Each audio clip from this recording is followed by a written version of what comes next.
গাজীপুরের মধ্যে 6টা প্লেসের নাম বলে দিব যেখানে পিজাগুলো আপনি ট্রাই করতে পারেন এবং পিজাগুলো খেতে কিন্তু বেশ মজা এবং আশা করি আপনাদের ভিডিওটা ভালোই লাগবে। তো প্রথম প্লেস হচ্ছে রাস্টিক লাউঞ্জ। ওরা পিজার প্রতি খুবই কনসার্ন, ওদের পিজাটা বরাবর ভালোই হয়, আমি কখনো খারাপ পাইনি। তো আপনারা ওদের পিজাটা ট্রাই করতে পারেন।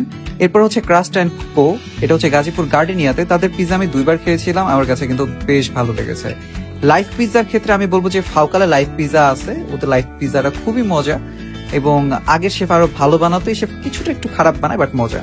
এরপরের পিজাটা হচ্ছে ওভেন পিজা এন্ড টাকোসে, এটা আমার পাশের টেবিলের একজন অর্ডার দিয়েছিল, তারটা দেখে আমি অর্ডার করছিলাম। স্লাইটলি একটু ঠান্ডা হয়ে গিয়েছিল কিন্তু খেতে কিন্তু বেশ ভালো ছিল। সো আপনারা এটা অবশ্যই ওভেন পিজা এন্ড টাকোসে ট্রাই করতে পারেন। এরপরে হচ্ছে গলফিন, এই পিজাটা আমি ট্রাই করেছিলাম, ওদের এই পিজাটাও বেশ ভালো ছিল। আমার ফ্রেন্ডরা পছন্দ করে নাই কিন্তু আমার কাছে ভালোই লাগছে, আমি কিন্তু ভীষণ পিজা লাভার মানুষ। সো আমার কথা শুনে আবার আপনাদের ভালো নাও লাগতে পারে। এটা হচ্ছে লাস্ট আই এম হাংরিতে, খুবই ভালো, খেতে পারেন, আশা করি ভালোই লাগবে। Thank you.